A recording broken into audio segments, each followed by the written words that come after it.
Saya kebetulan dulu kerjanya di perbankan pada saat itu.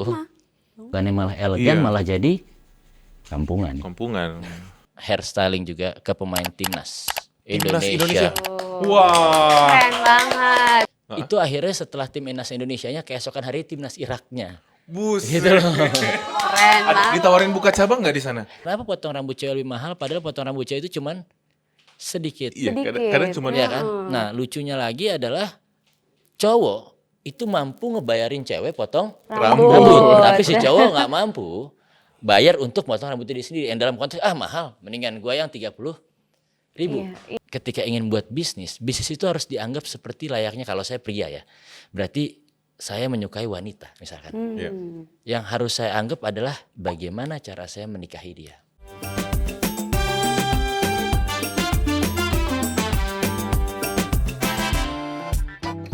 Udah. Udah. Bentar, rambut gua belum. Aja ada. Oke, warga Bangsaku, selamat datang di podcast by Bangsaku. Hari ini kita akan ngomongin tentang single fighter as a solopreneur. Kali ini sama gua Michael, dan hari ini gua ditemani oleh narasumber yang luar biasa, ada Mas Iman dan juga Sylvie. Boleh tepuk tangannya dong? Ada semangat amat, tapi gua belum pede nih rambut gua gimana sih? Aneh ya? Nah sekarang kamu itu bergaya rapi, kemeja, habis itu kemudian celana chino kekinian banget kan. Seharusnya tampil look saya itu kan maunya elegan atau mau lebih kayak smart casual. Oke. Nah jadi izinkan saya setidaknya merubah sedikit rambut kamu. Beneran nih? Betul. Wow. Jadi pada dasarnya sebetulnya sederhana banget. Kalau Oke. seandainya buat cowok-cowok misalkan pertama kita nentuin pusaran rambut unyang-unyang kamu arahnya ke sini. Berarti mayoritas kadang-kadang kalau kamu ke sini suka jigrak di bagian mana? Di bagian sini pasti. Masalah rambut kamu kedua juga kadang-kadang suka jigrak di bagian Betul. sini ketika kependekan. Indian story kamu harus nunggu sekitar 1 minggu kan. Nah ini kita Tahu. iya kurang lebihnya. Nah ini saya semprotin air.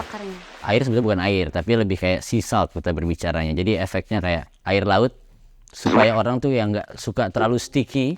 Abis itu kemudian ya dengan sea salt ini dia lebih kayak crispy gitu loh. Jadi udah jadi nantinya. Nanti kita tinggal decide product and finish-nya itu apa. Oke. Gitu.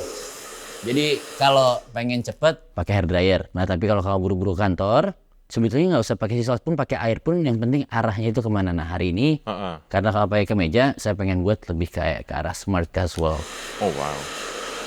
Beda baju, beda style rambutnya bisa ya? Seharusnya bisa.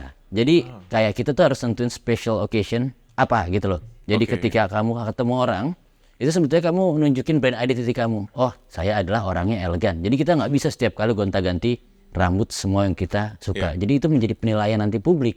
Bahwasannya kamu nggak bonafit, kamu nggak kompeten, kamu nggak konsisten gitu loh.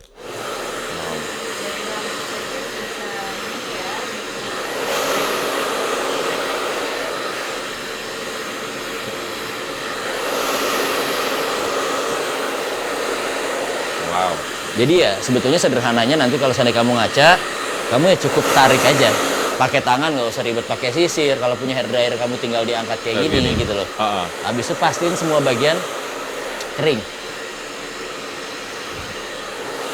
Oke. Jadi sisir tuh nggak perlu ya? Bisa ya? Ya sebetulnya kan sejatinya kalau seandainya kita terutama cowok ya, kalau seandainya dengan menggunakan sisir itu kan kadang-kadang suka agak malu, risih, Betul. habis itu sulit dan lain-lainnya kan. Make it simple lah gitu loh.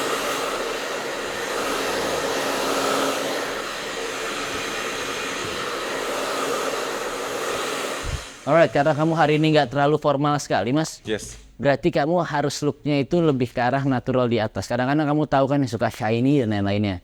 Nah, shiny itu biasanya kamu pakai itu ketika kamu menggunakan kayak jas, Oke. dasi dan lain-lainnya gitu loh. Oke. Nah, tapi kalau seandainya kamu lagi pakai kemeja tapi yang jatuhnya smart casual, Casual.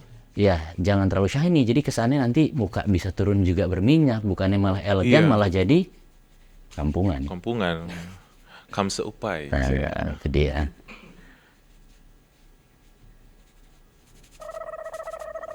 Nah jadi ini depend sama kamu. Sebetulnya kita jadi nggak butuh sisir kalau emang mau rapi. Iya.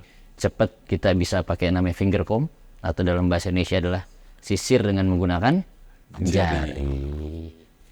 Saya sekarang di sini cuma ngikutin flow arah rambut kamu sesuai dengan pusaran kamu. Supaya kadang-kadang masalah kamu terkadang kalau pakai sisir malah di bagian sini suka berdiri ke atas. Betul. Ngeruninnya susah gitu. Alright then, sekarang kamu udah siap tampil di YouTube. Go ahead. Cakep. Wah. Pede nih. Oke, abis ini 5 episode ya. Oke. Thank you Mas Iman. Wah, hari ini lebih kelihatan fresh ya, Sob ya. Langsung cakep, auto Langsung cakep ya. cakep. Ini bisa 5 episode, habis ini gue langsung syuting nih. Oke, Mas Iman. Mungkin warga bangsaku beberapa udah pada follow, udah pada kenal. Mungkin yang belum kenal, gue kasih tahu Mas Iman ini adalah salah satu owner dari Hair Nerd Studio. Betul ya? Boleh tepuk tangannya dong teman-teman. Di tengah kesibukannya kemarin, boleh tahu nggak? Udah styling siapa aja sih? Siapa aja ya, sebetulnya yang paling bangga kemarin itu adalah kita styling, bukan styling ya, tapi kita doing haircut sama hair styling juga ke pemain timnas Indonesia. Wah. Keren banget, bangga. Dan menang kemarin ya. Menang, tapi kalau seandainya kalah kemarin kita upload nanti itu bakal dihujat. Jadi udah diupload nih.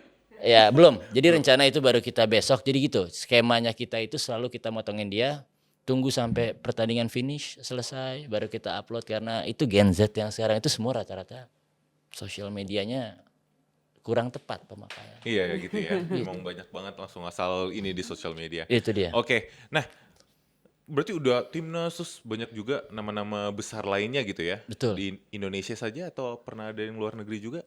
Sejatinya sebetulnya kemarin kayak Indonesia lawan Irak, itu akhirnya setelah timnas Indonesianya keesokan hari timnas Iraknya. Buset. Gitu loh. Keren banget. Ditawarin buka cabang nggak di sana? Jadi gini, kalau seandainya kita berbicara terkait cabang, kita jangan kayak mendoktrin masyarakat bahwasannya banyak cabang, sukses dalam bisnis.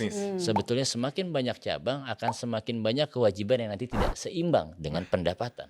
Ini yang kadang orang suka mikirnya nggak kayak anak ya, banyak anak Betul. banyak rezeki gitu ya, banyak cabang banyak rezeki belum tentu gitu ya. Responsibility juga harus dipikirin. Betul. Oke.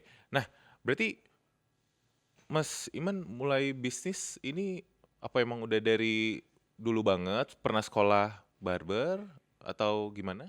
Jadi kalau seandainya mulai bisnis awalnya sejujurnya sama lah dengan orang-orang yang tinggal di negara Indonesia, mayoritas mereka melakukan sebuah servis atau layanan, itu umumnya adalah otodidak gitu loh. Jadi awalnya juga nyukur itu otodidak. Sampai akhirnya berjalan paralel dari tahun 2017 hingga 2020. Kebetulan pada saat itu saya masih bekerja di lain tempat gitu ya. Di Bekerja dulu berarti? Bekerja dulu. Nah, saya belum resign pada saat itu. Karena saya berpikir adalah kalau saya cuma punya bisnis tapi tanpa ada pendapatan gaji, ya saya nggak mungkin bisa hidup sejatinya. Karena dalam artian sudah mengukur, finish pointnya di mana nih untuk bisnis saya. Dan kapan kita bisa katakan bisnis itu mature dan lain-lainnya. Nah, terkait masalah kita menambah les atau apapun, atau saya ngambil course dan lain-lainnya, kebetulan sudah. Dan sampai saat ini alhamdulillahnya itu dari 4 negara yang berbeda gitu loh. Wow. Oke, luar biasa. Teman-teman. Berarti dulu kerja di barbers juga bareng sama orang atau ikut Enggak, orang bisnis? saya kebetulan dulu kerjanya di perbankan pada saat itu. Kayak saya. Dari bank terus jadi bisnis. Betul. Nah, jadi dari perbankan sendiri adalah yang saya syukuri pada saat itu saya akhirnya mempelajari sistem korporat lah gitu. Bagaimana di situ saya dituntut, saya menghargai orang lain, baik titik pimpinan dan lain-lainnya. Di mana pada saat kita sama-sama tahu korporat juga kita tidak bisa melakukan hal semau-mau kita, yang dalam artian apalagi pengambilan sebuah keputusan. Karena itu semua tetap adanya di tingkat atasan gitu loh. Nah, cuman dalam berarti di situ saya belajar banyak terkait masalah disiplin gitu loh. Dan sampai akhirnya di situ saya berpikir bahwasanya ternyata untuk hidup menjadi sukses itu gampang ya. Itu ada 3 yang dimana kerja keras, tepat waktu, kemudian disiplin. Dan untuk menjadi suksesnya cukup kita ambil 2 aja. Kamu itu yang mana gitu loh. Salah saya. Kerja keras, tepat waktu, dan disukai oleh banyak orang. Disukai oleh banyak orang. Itu loh. Makanya kayak nowadays kalau seandainya kalian sadar gitu ya, ada mungkin di beberapa yang sangat-sangat relate gitu loh. Ngejilat si bos. Berarti dia memilih aspek yang disukai banyak orang. Tapi ini orang ternyata suka telat. Tapi dia suka kerja keras. Ya, bisa dikatakan dia punya 2 aspek. Kalau seandainya kita hitung persentase kan 33,3%. Kita kali 2 dari 3 aspek. Tadi kan 66,6%. Nah, makanya tidak pernah ada yang mengatakan bisnis itu chancesnya itu di atas 50%. Pasti bisnis itu 50-50. Nah sekarang tinggal gimana cara kita memitigasi resiko yang terjadi untuk namanya chances persentase kita lebih besar. Kayak gitu. Oke. Berarti dari 3 itu dirimu sudah punya 2 atau malah 3-3-nya? sekarang? Kebetulan saya tidak mampu mempunyai 3-3-nya. Oke. Jadi saya belajar banyak pada saat itu adalah bahasa gampangnya, bahasa gaulnya lah. Semoga Mas dan Mbak juga mengerti, penonton juga mengerti. Saya kurang bisa menjilat orang lain gitu loh dari dulu. Sama, berarti lebih Straight to the point lah straight to the saya. point aja gitu ya. Betul. Oke. Nah, berarti dengan chance yang 66 itu sempat ada penyesalan nggak pindah dari bank dulu kerja terus sekarang jadi bisnis barber? Jadi Ada at some penyesalan nggak? point kita itu akan sadar itu dengan kalau ditanya ya, apa sih 2 hal yang bisa membuat sebuah bisnis atau seseorang itu lebih maju? Bagi saya itu cuma ada 2. Yang pertama adalah buat kesalahan sebanyak-banyaknya. Nah, kemudian setelah buat kesalahan sebanyak-banyaknya, kemudian belajarlah. Dulu pada saat saya bekerja di korporat, yang saya kesalkan adalah satu, kapan hari libur datang.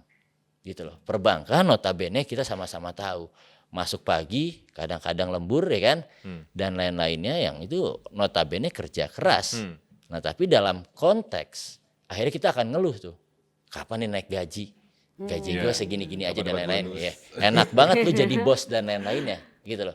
Yang sejatinya seorang bos, bagi saya sebetulnya tanggung jawabnya belum tentu ketika kayak kita dikasih, itu kita bisa menjalankan. Nah bedanya sama bisnis, akhirnya saya sadar saya nggak punya hari libur bahkan ketika menjalani sebuah bisnis. Karena nahkoda di kapal itu cuman hanya 1 orang, tidak ada kapal yang dinakodai oleh 2 orang, kurang lebih kayak gitu. Pokoknya Sabtu Minggu itu yang orang kadang nggak tahu. Kalau Sabtu Minggu juga tetap harus kerja itu. Betul. Kalau kita nggak kerja nggak jalan gitu Betul. kan.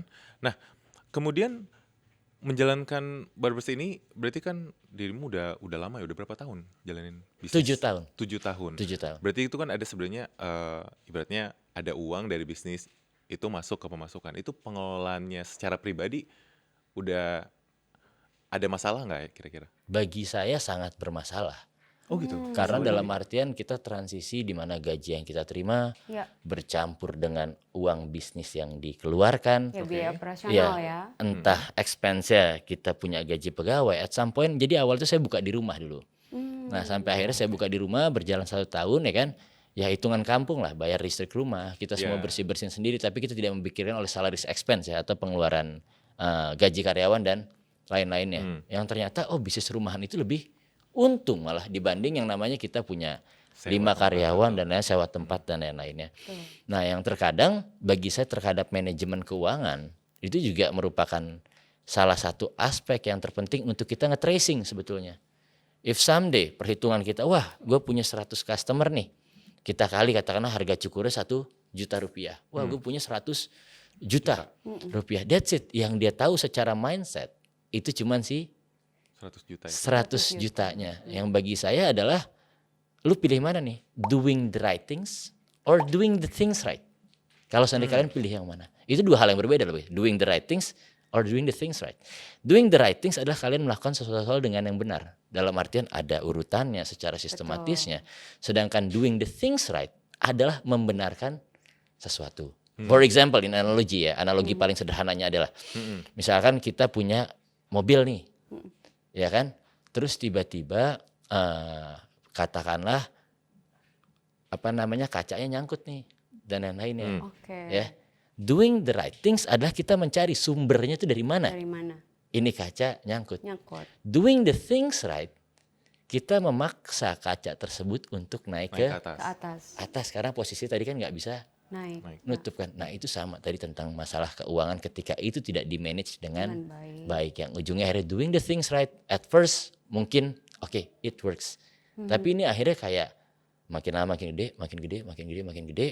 Tanpa disadari ternyata wah uang operasional udah kepake. Yang dia merasa adalah ini duit gua tanpa dia sisihkan kayak gitu loh. Betul, betul. Oke. Nah, di era 2024 nih yang digital ini, Sylvie sebagai product manager gitu ya di Bank Saku, ada nggak sih cara baru bagaimana orang bisa memanage? Tadi kan kata Mas Iman ada masalah sebenarnya dalam pengelolaan Iya. keuangan semua bisnis. Dan ini kayaknya bukan cuman Mas Iman yang udah 7 tahun berbisnis saja, ini pasti Betul. semua orang yang berbisnis pasti punya masalah keuangan. Nah, ada cara nggak sih yang lebih efektif gitu? Tadi Mas Iman tuh 2017 ya Mas Iman? Betul. 2017 tuh kita sudah ada digital ya, tapi perbankan itu mungkin masih belum punya fitur-fitur yang bisa membantu nih solopreneur kayak Mas Iman ini.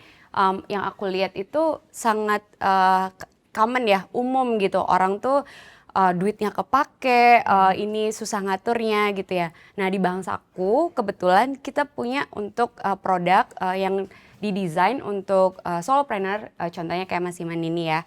Itu tuh ada saku-saku ya. Nah saku ini buat pos-pos duit kita. Jadi kayak, oh tadi Mas Iman mau bayar pegawai, mau bayar ini untuk pos misalnya expense listrik, wifi dan lain sebagainya untuk customer biar seneng datang gitu ya.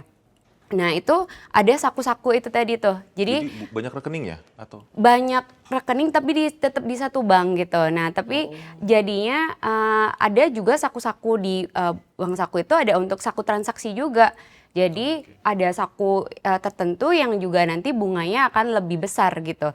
Jadi duit yang emang disisihkan bisa untuk disimpan gitu ya. Yang untuk ditransaksikan setiap hari nggak kesenggol nih dari yang lain. Nah jadi gitu. itu sangat ngebantu banget Berarti- buat solopreneur. Berarti sebenarnya saku-saku itu bisa di custom sesuai dengan kebutuhan masing-masing Betul. solopreneur. gitu ya? Bahkan untuk misalnya dikasih kita mau nabung traveling gitu ya, itu juga bisa gitu. Jadi baik itu untuk bisnis, untuk personal expense juga bisa gitu. Jadi emang solopreneur ini kan desainnya itu kita kayak Mas Iman tadi masih kerja, kita udah punya gaji sendiri gitu ya. Terus abis gitu kita udah punya usaha lain lagi gitu. Nah uangnya yang suka nyamper-nyamper itu bisa tuh kita pisah-pisah di saku-saku. Maaf boleh saya potong nggak? Boleh banget. Sejujurnya saya agak bingung terkait mekanisme saku. Coba kalau seandainya analoginya adalah mic ini deh. Misalkan harga mic ini 1 juta. 1 juta. Nah terus dengan saya menggunakan yang tadi, ya kan? Bank Saku ada sakunya. Apa yang dia akan membantu saya dalam menabungnya tadi secara tidak langsung, itu yang saya tangkap ya? Maksudnya untuk yang tadi itu? Ini saku-saku nih rekeningnya dipisah-pisah. Oh jadi benar-benar dipartisi. Jadi Dipartisi. ini sesuai dengan kebutuhannya Pos-posnya masing-masing. gitu. Got it. Jadi misalnya Jadi katakanlah saya emang mau beli ini mic 1 juta, itu udah disisihkan Udah sendiri kebutuhannya untuk mic. Ini emang untuk Oke. barbernya Mas Iman Baik. gitu. Tapi ini untuk expense Mas Iman pergi kantor, beli Baik. bensin, itu Baik. udah sendiri. bayar gitu. karyawan. Karena dulu di era saya kalau kayak gitu tetap pakai jurnal. belum ada. Iya. belum Belum ada aplikasi. Nah belum ini ada. bank pertama nih yang punya saku-sakuannya dia Bank Saku ya nggak? Iya dong, harus ya, namanya aja udah Bank Saku. Jadi kita emang membantu solopreneur itu untuk bisa lebih money management ya, cash Ya. flow management gitu. Karena yang paling susah ya dari solopreneur itu nomor 1 itu adalah mengatur keuangannya dulu gitu. Sebelum kita boro-boro nabung ya Mas Iman. Setuju. Atur dulu aja gitu. Nah untuk bisa mengatur itu Bank Saku kasih bantuan dengan inovasi teknologi saku-saku itu bisa dibuat custom ya gitu. Oke, nah luar biasa. Ngomongin tentang pengelolaan keuangan, ini sebenarnya kita ada kumpulan VT, jadi Mas Iman, Silvi, kita ada kumpulan VT Gen Z. Katanya ada yang pengen kayak Mas Iman, pengen berbisnis. Tapi kita pengen lihat dulu, apakah bisa mereka berbisnis dengan gaya style mereka? Kita lihat dulu VT-nya. Pengen banget punya bisnis. Iya, gue pengen punya bisnis. Pengen. Mungkin gue mau bisnis di bidang fashion. Kebetulan lagi hobi sama jersey bola ya. Pengen deh punya aparel sendiri. Buka lahan parkir di Jakarta. Wah, kalau modal mungkin di 100 cukup sih kayaknya. 100 juta. Buat awal kayaknya 50 juta kali. Isi tabungannya kira-kira masih berapa ya? Mungkin nggak nyampe 50%-nya lah pasti. Nol karena semuanya udah kepake. 3 juta. Lifestyle kebetulan karena lifestyle karena saya suka jersey kan. Tiba ada jersey musuh saya beli. Gimana nabungnya? Misalkan buat gue makan sih, kalau gue rata-rata setiap hari gue suka banget makan tiap weekend. Terus makan enak itu wajib gitu. Hal tersulitnya karena harus memenuhi kebutuhan sehari-hari. Nah itu dia, pengen punya bisnis, punya tabungannya berapa? Nol. Nol. Coba kita tanya Mas Iman dulu. Mas Iman, dulu ada masalah kayak gini nggak waktu pas, oke, gue mau resign, dari bank, mau buka bisnis. Tapi kepikiran nggak modalnya berapa atau memang happy go lucky aja gitu? Saya nggak setuju sebetulnya dengan kata jalanin aja dulu. Itu Harus adalah di-plan. awal mula daripada sebetulnya sebuah kehancuran yang bersifat entah short term atau itu long term. Bagi saya sebuah bisnis itu adalah bagaimana kayak kita menciptakan rumah ada pondasinya. Bagaimana sebuah bisnis itu kita anggap seorang anak yang kita rawat benar-benar dari dia lahir. Ya. Dia nggak bisa merangkak dan lain-lain. Cuma menanggapi video tadi ya, bahwasannya pertama ditanya berapa modalnya. Gitu kan ya. Ya. Ada yang menyebut 100 juta, Ya. ada yang menyebut mungkin 50 juta kali gitu ya. Ya. It means di situ mereka belum ada keseriusan yang dalam konteks adalah mereka punya finish point. Oh, ini adalah target gue. Gue mau kayak gimana? Seseorang yang punya target ketika ingin buat bisnis itu harus dianggap seperti layaknya kalau saya pria ya. Berarti saya menyukai wanita misalkan. Ya. Yang harus saya anggap adalah bagaimana cara saya menikahi dia. Bisnis when we start at first, the most important things adalah kita menganggapnya adalah sebuah PDKT. PDKT. Kamu pernah PDKT, coba pada saat PDKT kamu bandingin pada saat pacaran perlakuannya. Pada saat PDKT bisa ditanya apapun. Kamu lagi apa? Kamu mau dijemput dimanapun juga ayo. Kamu mau Monas, itu juga ayo dan lain-lainnya. Sama when we create business at first. Itu namanya building. Gitu kan ya. Ketika udah nembak nih, Des, mau gak jadi pacar aku? Effortnya dikeluarin semuanya kan? Ya. Dia bilang mau. Oke, pertanyaannya adalah bisa gak masuk di phase kedua? Maintaining. Maintaining. Nah, maintaining is the most hardest thing. Tuh. Bagi saya pribadi sampai hari ini yang tadi saya bilang akhirnya, mikir enak juga ya balik ke bank jadi pegawai lagi aja deh. Kita tinggal kita tinggal ngelakuin sesuatu yang disuruh sama bos. Tanpa kita harus berpikir yang namanya bagaimana kita akhirnya menjaga sebuah maintaining tadi dan lain-lainnya. Nah, bagi saya pribadi, akhirnya di manajemen keuangan yang tadi itu sudah masuk di proses maintaining. Yang dimana kalau saya di proses buildingnya adalah dia mempartisi mana kebutuhannya dengan riset yang benar-benar matang. Si cewek ini suka apa sih? Oh, berarti bisnis ini target marketnya apa ya? Kelas A kah? Kelas B kah? Kelas C kah? Oh, ketika dia mau minta kelas A, ya jangan pernah berbicara modal 50 juta. Which means harus 1 miliar. Yeah. And then the next question adalah how to get 1 miliar. Ya kan? Nabung. Sampai mampus pun juga nggak bisa. Nggak bisa. Gitu loh. Karena kenapa saya bilang nabung, saya mampus nggak bisa. Tadi ada yang bilang, akhirnya menjadi sebuah alasan buat kebutuhan sehari-hari. Ya. Buat lifestyle.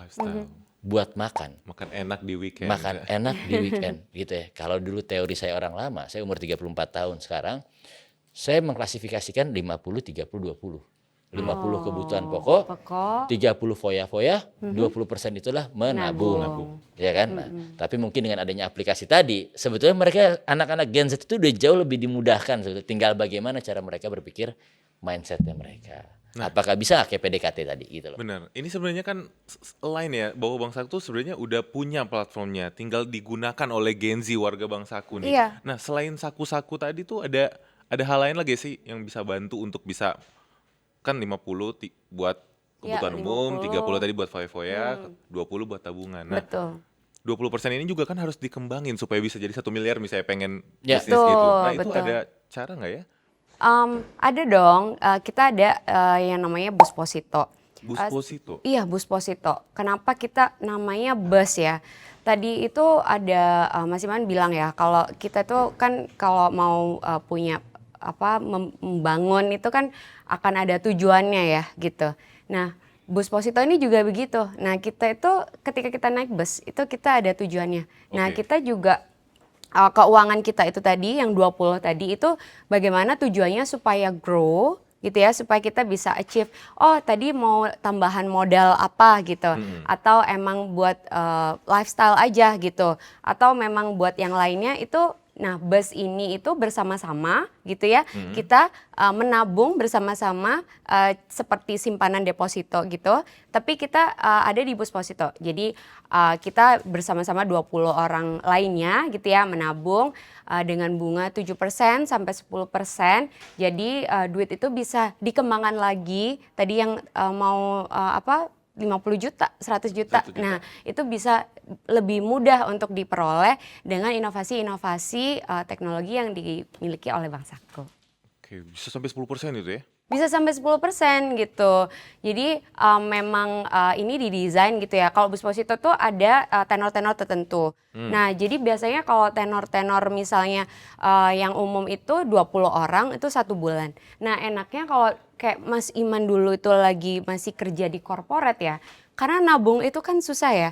Jadi kalau saya pribadi itu sebagai pekerja juga, nabung itu enak. Jadi 1 bulan selesai, bulan berikutnya tanggal 25 di top up lagi. Jadi langsung dipas tuh, langsung dipotong-potong 50, 30, 20, 20-nya langsung dinaikin ke Busposito. Oh, gitu. begitu. Jadi langsung tumbuh bersama dan mencapai tujuan. Oke, ini mantap banget. Nah, tapi tadi di VT itu ada yang bilang makan-makan enak weekend wajib. Buset, bahasanya wajib itu gimana tanggapannya? Apakah memang harus seperti itu Gen Z zaman sekarang atau jadinya Gimana tuh Mas Iman? Kalau dari saya pribadi ya, termasuk misalnya potong rambut cowok gitu, hairnets pun dianggap juga sama cowok-cowok juga harganya mahal.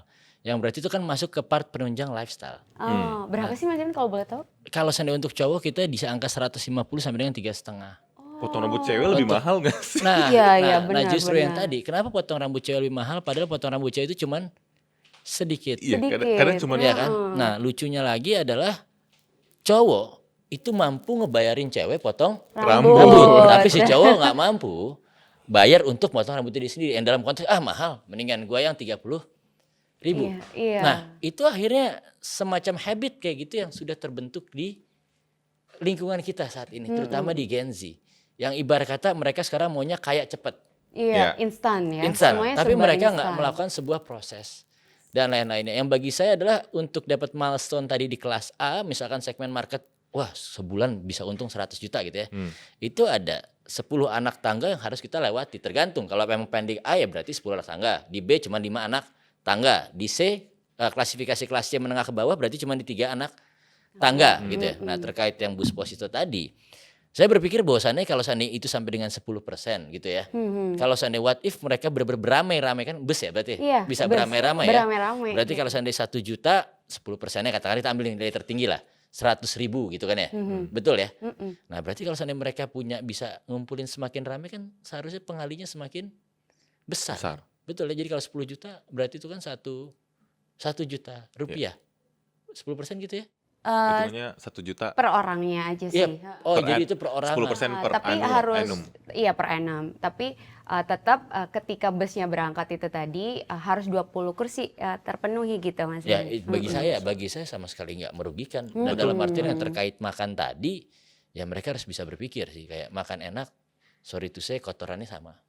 ya. Keluarnya ngerti sih? Itu benar Nah, sih, tapi reality itu. kalau seandainya kita berbicara long term, gitu kan ya, Iya. apakah mereka nggak sayang sama yang namanya masa depan? Karena saya selalu percaya sama kata YOLO, you only lives Once. once, gitu loh. Jadi kalau seandainya nanti kayaknya lu jadi orang kaya, tidak mencari sebuah justifikasi, lu kayaknya bisa ngelakuin apapun termasuk kebuka lapangan kerjaan bantuin orang deh. Iya. Nah tapi once lama-lama lu ngabisin duit buat konsumtif, terutama misalkan makan enak padahal banyak substitutional produknya, ya kita nggak akan pernah mencapai target bagi saya kayak gitu. Benar sih. Iya. Ini point of view businessman selalu Iya. seperti ini nih. Nah, tapi Kebiasaan dulu sih ya, kebiasaan menabungnya dulu itu tadi sih Betul. harus dipupuk gitu.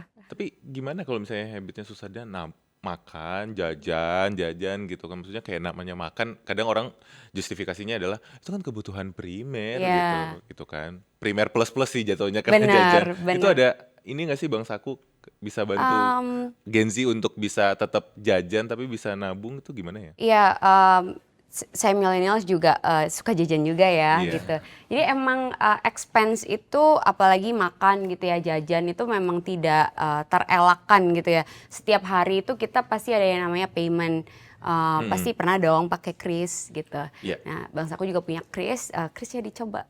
Nah, di Bang Saku tuh lebih spesifik lagi, selain kita tuh bisa bayar dengan mudah gitu ya, transaksi, kita transaksi itu juga kita diajarkan untuk menabung Mas Iman. Jadi kayak kalau misalnya tadi mau pergi misalnya potong rambut ya 175.000, saya mau buletin nih 50.000-nya. Jadi pengali 50.000 itu yang paling dekat adalah 200.000. Jadi tadi 175.000 ya potong rambut, 25.000-nya karena saya buletin 50.000, paling deket adalah 200. Jadi 25.000-nya langsung ditabung. Enak banget gak sih langsung kita taruh di celengan gitu.